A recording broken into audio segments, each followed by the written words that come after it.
आज आमे जानिबा काहेकि शिवरात्रि रे जलाभिषेक करा जाए एवं केउ भूल कले आपनक पूजा निष्फल होई पारे।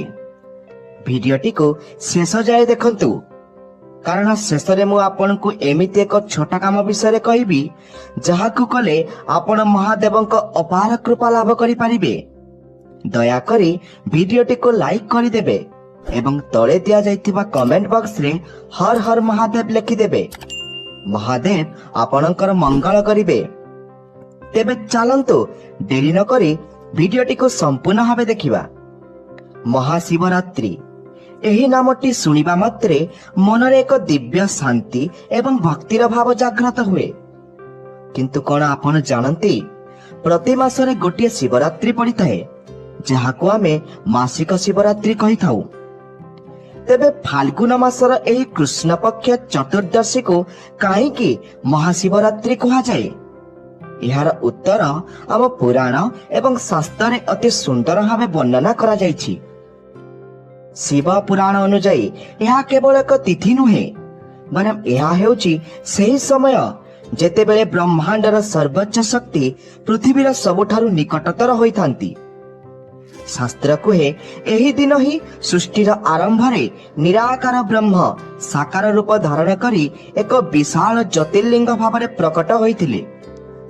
आपण माने हुए तो जानिथिबे ब्रह्मा एवं विष्णुक मध्यरे किए श्रेष्ठ सेही द्वंद्व को समाधान करिबा पई महादेव एक अनंत अग्निस्तंभ भावरे उभा होइथिले। सेही अग्निस्तंभर ना आदि थिला ना अंत। एही दिव्य घटना जो राति रे घटिथिला ताही हेउची महाशिवरात्रि। यह हेउची सेही रहस्यमय राति जेतेबेले स्वयं शिव एवं शक्तिंकर मिलन घटिथिला।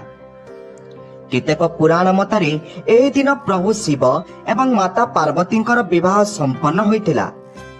तेणु एही दिनटी ब्रह्मांडर पुरुष एवं प्रकृतिर मिलनर एक महापर्व। किंतु एहार आध्यात्मिक दिगटी आहुरी गभीर। जदि आमे जोगशास्त्र अनुसार देखिबा तेबे महाशिवरात्रि दिन पृथ्वीर उत्तर गोलार्धरे ग्रह मानकर स्थिति एपरि रहे जे मनुष्य शरीर शक्ति प्राकृतिक भावरे ऊर्ध्वगामी होइथाय। अर्थात एही राति रे आपणक मेरुदंड जदि सीधा रहे तेबे प्रकृति निजे आपणक भितरे थिबा कुंडलिनी शक्ति को जागृत करिबारे सहाय्य करिथाय। सेथिपाई शास्त्र रे एही राति रे सोइबाकू बारण करा जाइछि एवं जागरण रहिबार विधान रहिछि। आपण केबे भाबिछंती कि काहेकि महादेवंकु शून्य बोली कहा जाए? शिवरात्रि रहस्य एही शून्यता भितर ही लुचि रहिछि। महादेव हेउचंती सेही परम शून्य जेउठारु सब किछि जन्म निए एवं जेउठी सब किछि शेष होइथाय। एही राति रे आमे हमर अहंकार को विसर्जन करी सेही शून्यता सह मिसिबार एक सुजोग पाइथाउ। एबे आसंतु जानिबा महाशिवरात्रि से पांचटी अजना कथा जहा हुए तो आपनक भक्ति को आउरी दृढ़ करिदेब। प्रथम कथा हेउची महाशिवरात्रि हेउची निशिता कालर पूजा। साधारणतः आमे दिन रे पूजा करू किंतु शिवरात्रि रे मध्यरात्रि समय अर्थात निशिता काल सबुठारु गुरुत्वपूर्ण। कहा जाए एही समय रे महादेव पृथ्वी भ्रमण रे बाहरंती एवं तांकर दिव्य शक्ति सर्वाधिक थाए। द्वितीय रहस्य होची एही दिन केवल शिवंक पूजा नुहे बरम जीव एवं शिवंक एकता को बुझिबार दिन। महादेवंकु पशुपतिनाथ कुआ जाए जहार अर्थ हेउची से आम भितरे थिबा पशुत्व बा खराब प्रवृत्ति को नियंत्रण करंती। तृतीय अजଣା कथा हेउची बेलपत्रर महत्व। आपण जानती कि बेलपत्र तीनोटी पत्र सत्व रज एवं तम एही तीन गुणर प्रतीक। जेतेबेले आमे महादेवंकु बेलपत्र अर्पण करू आमे प्रकृत रे हमर एही तीन गुण को तांक चरण रे समर्पण करू। चतुर्थ रहस्य होची एही दिन शिवलिंगरु बाहरुथिबा शक्ति एते प्रखर थाए जे ताहाकु शांत रखिबा पई तांको उपरे क्रमागत भावे जलाभिषेक करा जाए। पंचम कथा हेउची शिवरात्रि रे मृत्युंजय मंत्र जप कले केवल शरीर नुहे बरं मनर समस्त विकार दूर होइथाए। ଶିବରାତ୍ରିର ଏହି ଗଭୀର ପ୍ରଭାବକୁ ବୁଝିବା ପାଇଁ ଆମକୁ ଲିଙ୍ଗ ଭବ କଥାକୁ ଟିକେ ଭଲ ଭାବେ ବୁଝିବାକୁ ହେବ। କୁହାଯାଏ ଯେତେବେଳେ ସୃଷ୍ଟିର ସର୍ବପ୍ରଥମେ ଅନ୍ଧକାର ଥିଲା ସେତେବେଳେ ଏକ ଦିବ୍ୟ ଧ୍ୱନି ଶୁଭିଲା, ଓମ୍। ଏହି ଓମ୍କାର ଶବ୍ଦରୁ ହିଁ ଶିବଙ୍କର ଆବିର୍ଭାବ ହୋଇଥିଲା। ଶିବ ହେଉଛନ୍ତି ସେହି କାଳ ଯାହାକୁ କେହି ଅତିକ୍ରମ କରିପାରିବେ ନାହିଁ। ସେଥିପାଇଁ ତାଙ୍କୁ ମହାକାଳ କୁହାଯାଏ। ଏହି ଶିବରାତ୍ରିରେ ଆମେ ସେହି ମହାକାଳଙ୍କୁ ସ୍ମରଣ କରିଥାଉ, ଯିଏ ଆମକୁ ସମୟର ଚକ୍ରରୁ ମୁକ୍ତି ଦେଇ ମୋକ୍ଷ ପ୍ରଦାନ କରିପାରନ୍ତି। ଲୋକମାନେ ପ୍ରାୟତଃ ପ୍ରଚାରନ୍ତି ଶିବ କଣ କେବଳ କ୍ରୋଧର ଦେବତା? ନା, ଶିବ ହେଉଛନ୍ତି ଭୋଳାନାଥ। ସେ ଅତି ଅଳ୍ପରେ ସନ୍ତୁଷ୍ଟ ହୋଇଥାନ୍ତି, କିନ୍ତୁ ତାଙ୍କ ପୂଜାରେ ଶ୍ରଦ୍ଧା ଏବଂ ନିୟମର ମହତ୍ତ୍ୱ ବହୁତ ରହିଛି।